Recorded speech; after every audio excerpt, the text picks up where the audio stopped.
Assalamu alaikum hurmatly cemaat. Eki tiş toktulardan eki 65 bin getdi onlar. Eki öteң boz jakşı uçkurdan çıkan gisar toktular.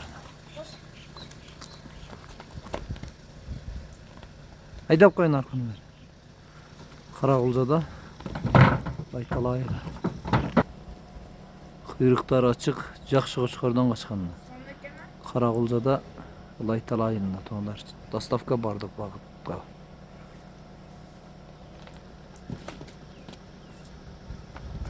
Eki tiş yan açmalar buyursa. Eki önü 65 bin son birazdan cevabı hakemi vardı onlar. Eki öten bir koro. Boyları 80'den üstü 85'e yakın 85'te çıkması gerek. Uş. Tamam, numarayı kaldırarak çalıverirler.